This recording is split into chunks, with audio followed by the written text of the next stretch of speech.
Hello সবাইকে, সবাই কেমন আছো? অনেক দিন পর আসলাম। প্রচুর, প্রচুর মানে অনেক দিন প্রায় ২-৩ মাস হয়ে গেছে মনে হয় আমি আসি না। আসলে সময়ও পাই না, মেয়েকে নিয়ে একটু ব্যস্ত থাকি।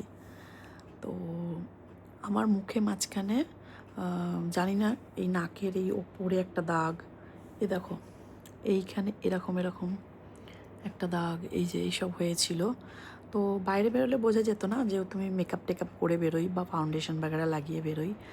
আর মানে মনটা ভীষণ ভেতরে ভেতরে খারাপ হচ্ছিল। আবার এই যে দেখো চোখের মধ্যে এরম মানে এটা একটা কিসের থেকে হচ্ছে আমি বলতে পারবো না। অনেক সময় লিভারের প্রবলেম থেকেও হয়, অনেক সময় ডায়াবেটিসের থেকেও হয়। এখন কিসের থেকে হচ্ছে আমি অনেক চেষ্টা করেছি জানার, আমি বুঝতে পারিনি আমার কোনো লিভারে প্রবলেম নেই। তো মনটা ভীষণই খারাপ ছিল, কারণ দেখো সিম্পলভাবে আমি বেরোতে পারতাম না, আমাকে ফাউন্ডেশন মেখে বেরোতে হতো। এই নাকের ওপরে একটা কিরম বিচ্ছিরি দাগ, চশমা পরলে যেরম হয়, এখানে তো ভয়ঙ্কর ছিল।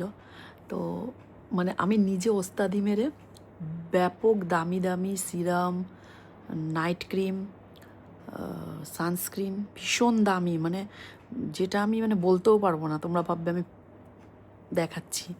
নিজে নিজে ওস্তাদি মেরে সার্চ মেরে মেরে সব মেখেছি। 2 দিন ঠিক থাকতো, যেই তুমি ধরো ক্লান্তি লাগছে মাখলে না, বা মানে ফেরত এসে যেত ওই দাগগুলো। তো ভীষণ মন খারাপ ছিল। এখনও আমার ড্রেসিং টেবিলটা দেখালে ভরে ভরে দামি দামি প্রোডাক্ট, মানে যেটাই দেখতাম দাম দেখতাম না, কিনতাম, যে কী কারণে আমার মুখটা পরিষ্কার হবে। তো একজন আমাকে, আমার একটা ফ্রেন্ড বললো যে এইসব করে লাভ নেই, তুই ডাক্তার দেখা। তো আমাকে এক পণ্ডিত ভয় দেখিয়েছিল যে স্কিনের ডাক্তার দেখালে নাকি আরও বাড়িয়ে দেবে, মুখের ছাল বাঁকড়াও উঠে যেতে পারে। তো মানে আমার বিশেষ এক ওস্তাদ, এক আত্মীয়। তো ভয়ের চোটে আমি যেতাম না। এখন আমি কি করব, আমার মন এতই খারাপ ছিল, আমি গিয়েছি স্কিন ডক্টরের কাছ থেকে। তো আমি খুব হ্যাপি। নিয়েছে গলা কাটা দাম, যেটা আমি বলতে চাই না, একদম গলা কাটা।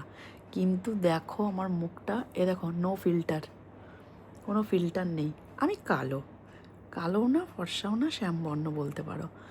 তো এইটুকু দাগ আছে, এইটুকু দাগ চলে গেলে দেখো আমার ক্লিন, পুরো ক্লিন। উনি সানস্ক্রিন দিয়েছে এত ভালো, ওয়াও।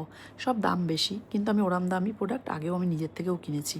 তো যাই হোক, নিজের থেকে কিনবো না, ডাক্তারের দামিটাই মাখবো। আমার যদি মুখটা চকচক করে তো আমার কোনো ব্যাপার না। তো দেখো এই ফেসটাই আমার কাছে সব কিছু। তো ফেসে যদি দাগ ছোপ এসে যায় তো খারাপ লাগে। এটা বলেছে তুমি আর 1 সপ্তাহ এটা ইউজ করতে দিয়েছে, ওটা মাখো চলে যাবে। তো আমি খুব হ্যাপি। দেখো দেখো এই দাগটা ধরো না, মেন আমার এই যে ছোপটা আসছিল, এই দেখো হালকা আছে।